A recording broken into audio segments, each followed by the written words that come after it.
Hi, I'm Laura, a 35-year-old single mom navigating this hectic life with my incredible 12-year-old daughter, Emily. We've got a charming little place in the suburbs. It might not be much, but it's our home. I'm working tirelessly as a nurse, juggling long shifts to ensure we have food on the table and a roof over our heads. Emily is truly something special, sharp as a tack and brimming with creativity. Her curly hair is like a fairy tale mane, and she loves using it to showcase her unique style. Then there's Gertrude, my ex-mother-in-law, a real thorn in my side. At 68, she's a cranky widow living uncomfortably close. While I do value her help with Emily after school, her presence can be a bit overwhelming. Laura, dear, don't you think Emily's hair is a bit unruly? Gertrude's voice cuts through my morning rush. I take a deep breath and respond, it's just hair, Gertrude. Emily likes it that way. In my day, young ladies knew how to present themselves properly. Gertrude huffs. I bite my tongue, reminding myself that I should be grateful for any childcare help. Thank goodness for Sarah, my best friend and fellow nurse. She's my anchor, always ready to listen or step in with Emily when Gertrude gets particularly unbearable. One day, over coffee, Sarah says, "Girl, I don't know how you put up with that old bat. You've got the patience of a saint." I chuckle and reply, "Believe me, it's wearing pretty thin." Then there's Michael, my neighbor. He's a real gem, always offering to help with odd jobs around the house. I'd be lying if I said I hadn't noticed the way he looks at me. But after the whole mess with Emily's dad, I'm not quite ready to dive back into the dating scene. "Hey Laura, need a hand with that?" Michael calls out as I'm struggling with some boxes in the driveway. "Thanks, Michael. You're a lifesaver," I reply, trying not to focus on how his shirt fits snugly over his arms as he lifts the heavy box. But hey, not everything is bad. There are great neighbors and charming handymen. The real drama is the ongoing clash between Gertrude and me over how to raise Emily. One night at dinner, Gertrude scolds, "Emily, sit up straight. A lady doesn't slouch." I notice Emily's shoulders slump even further. "Mom, do I have to listen to her?" Emily asks. "Just do your best, sweetie," I reply, casting a warning glance at Gertrude. We all have different views on what's important. Different views indeed, Gertrude grumbles. "If you just listened to me, Laura, that child wouldn't be so unruly." I tighten my grip under the table. Emily isn't unruly, she's just expressing herself. I won't squash that. Mark my words, Laura, without proper discipline, that girl will end up in trouble. Watching Emily retreat to her room, her wild curls bouncing with each step, I can't help but worry about how long I can maintain this fragile balance. I have a sinking feeling that when it breaks, it won't be pretty. After an exhausting extra shift at the hospital, all I wanted was to hold my little girl and collapse into bed. But as soon as I walked through the door, a sense of dread washed over me. "Emily, sweetie, I'm home," I called out. The silence that greeted me was unsettling. I found her curled up in bed, sobbing. When she looked up, my heart nearly stopped. My beautiful girl's curls were gone, her head shaved clean. "Mom," Emily cried, throwing herself into my arms. "Grandma," while I was sleeping. I held her tightly, trying to comfort her as my mind raced. "Shush, sweetheart, it's going to be okay. We'll fix this." But inside, I was furious. How could that woman do this to my child? I stormed into the living room where Gertrude sat with an unsettling calm. "What on earth did you do?" I demanded. Gertrude remained unfazed. "I did what was necessary. That child was becoming far too vain and disobedient." "Vain? Disobedient? She's just a 12-year-old girl." "Exactly, and it's about time she learned some discipline. In my day, this isn't your call to make." I cut her off. "What you did is assault. I'm calling the police." Gertrude scoffed. "Don't be so dramatic, Laura. I've tolerated your lenient approach long enough. Someone had to step in before Emily ended up a delinquent like her father. That's when I lost my temper. Get out of my house now." Gladly, Gertrude sneered. "But remember, you'll regret ignoring my advice. That girl needs discipline. The only thing she needs is for you to stay far away from her." As Gertrude gathered her things, the reality of the situation hit me hard. I sank to the floor, tears streaming down my face. Just then, there was a knock at the door. It was Michael, looking worried and concerned. "Laura, is everything all right?" I heard shouting. Michael took one look at my tear-streaked face and knew something was terribly wrong. "What happened?" he asked, his concern growing as I struggled to find my voice. Instead, I just gestured towards Emily's room. Michael's eyes widened with shock as he saw her. "Oh my God, who did this?" he asked, his voice filled with disbelief. "Gertrude," I managed to choke out. Michael's expression hardened. "That's it. I'm calling the police." "No," Emily cried. "I don't want anyone to see me like this." I held her tightly. "It's okay, sweetie. We won't do anything you're not comfortable with." Michael knelt beside us, his concern evident. "Is there anything I can do?" Before I could respond, my phone rang. It was Sarah. "Laura, what's going on? I saw your missed call and you sounded really upset in your voicemail." Between sobs, I tried to explain. "That awful woman." Sarah's voice was firm. "I'm coming over right now." Within minutes, Sarah burst through the door, arms loaded with bags. "All right, I've got hats, scarves, and some cute pixie cut photos for inspiration. We'll make this right." Emily managed a faint smile as Sarah began working her magic, trying to salvage what was left of her hair. I filled Michael in on the entire ordeal with Gertrude. "I can't believe I let her anywhere near Emily," I said, a wave of self-loathing washing over me. Michael squeezed my hand reassuringly. "This isn't your fault, Laura. You were just trying to do your best for your daughter." Sarah nodded in agreement. "Michael's right. The only person to blame here is that old bat." "Gertrude." I nodded, but the guilt still gnawed at me. How could I have been so blind?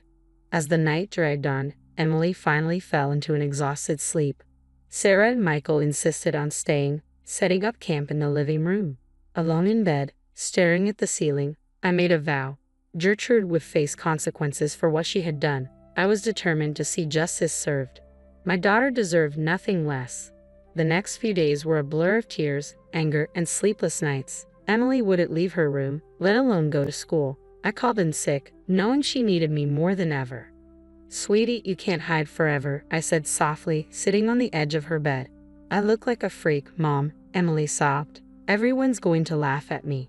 My heart broke all over again. "No, baby, you're beautiful just the way you are. We'll get through this together." Our first stop was the police station, but it turned out to be a major disappointment.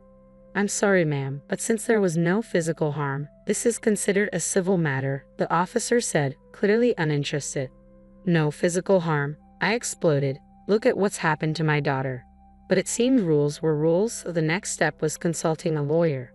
"We can certainly pursue charges for emotional abuse and file for damages," the lawyer explained. "But be warned, it won't be easy."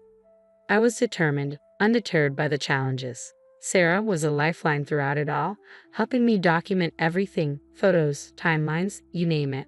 "We're going to hold that old witch accountable," Sarah vowed as we worked. Meanwhile, Michael was working his own magic. "I've got a friend who specializes in family law," he said. "He's a top-notch lawyer and is willing to take your case pro bono." I could have kissed Michael right then and there, but there was no time for that. Things were about to get even messier. It began with whispers at the grocery store and sidelong glances from neighbors. Soon, calls from distant relatives started pouring in. "Laura, is it true you've been neglecting Emily?" my cousin asked. That's when it hit me. Gertrude was on the offensive, spreading lies that I was an unfit mother. Furious, I vented to Sarah and Michael. "That witch is trying to turn everyone against me." But Gertrude had underestimated me. I began digging, reaching out to old babysitters, family friends, anyone who had ever interacted with Emily. The stories that emerged made my blood run cold. One night, Emily confessed through tears. "Rama said if I told you, she'd send me away to boarding school. She used to lock me in the closet when I misbehaved." I pulled her close, a mix of rage and guilt churning inside me. How had I missed this? "It's not your fault, sweetheart," I said softly, my voice trembling. I reassured her. "I promise you, Grandma will never hurt you again." With Sarah and Michael's help, we devised a plan. We set up hidden cameras around the house and taught Emily how to safely gather evidence if Gertrude tried to contact her. "Remember, kiddo," Michael said, demonstrating how to use the voice recorder on her phone. "If Grandma calls or shows up, press this button immediately." Emily nodded, her expression resolute. "I won't let you down, Mom." "You could never let me down, sweetheart," I said, hugging her tightly. "We're in this together." As we completed our preparations, a steely resolve took hold of me. Gertrude thought she could bully and manipulate her way to victory, but she had no idea what was coming.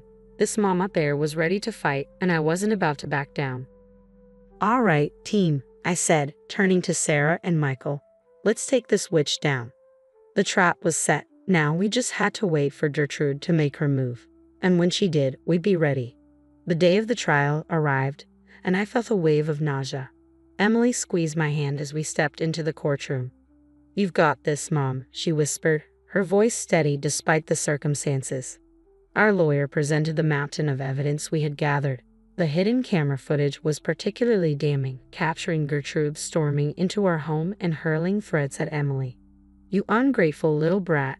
Gertrude's voice cut through the courtroom. "I'll teach you to disobey me." I saw the judge's expression darken, but that was just the beginning. One by one, witnesses took the stand. Former babysitters, family friends, even Emily's old piano teacher. Each had a story to share about Gertrude's cruelty. She told me if I didn't make Emily practice for 3 hours a day, she'd have me fired, the piano teacher testified. But the most powerful moment came with Emily's own testimony. My brave girl took the stand, her voice trembling but resolute. "Grandma said if I ever told Mom what she did, she'd make sure it was taken away," Emily said. I was overwhelmed with fear and sorrow, unable to hold back my tears. How had I missed this? Gertrude's lawyer attempted to portray her as a concerned grandmother, but the damage was done. The truth had come to light. When the judge announced his decision, I felt a wave of relief so intense I almost collapsed. "The court grants a permanent restraining order against the defendant," he declared. "Additionally, significant damages are awarded for the plaintiff's therapy and emotional distress." We had won. Gertrude was out of our lives for good. As we left the courtroom, Gertrude approached us, tears in her eyes. "Laura, Emily, I'm so sorry," she said, her voice trembling. I cut her off sharply. "Save it, Gertrude. You're dead to us."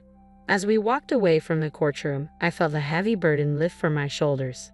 The following months were challenging, but we navigated them together. Emily began therapy and slowly started to come out of her shell. One evening, as we gathered around the dinner table with Sarah and Michael, Emily made a heartfelt announcement. "I want to donate the money from the lawsuit," she said, "to help other kids who've been through similar things." I couldn't have been prouder. As for Michael and me, he became a permanent part of our lives. His unwavering support throughout everything meant the world to us. The real turning point came about 6 months after the trial. Emily and I were at the hair salon, and for the first time since the incident, she was excited about her hair. "What do you think about adding purple streaks, Mom?" she asked, her eyes sparkling with excitement. I grinned. "I think purple streaks sound fantastic, sweetheart." As the stylist worked her magic, I caught Emily's reflection in the mirror. For the first time in months, she was genuinely smiling. "You know what, Mom?" she said. "I think we're going to be okay." I squeezed her hand gently. "Yes, baby, we're going to be just fine." Watching my daughter with her vibrant new hairstyle, a symbol of her strength and resilience, I knew we had emerged stronger than ever. Gertrude had tried to break us, but all she did was make us unbreakable.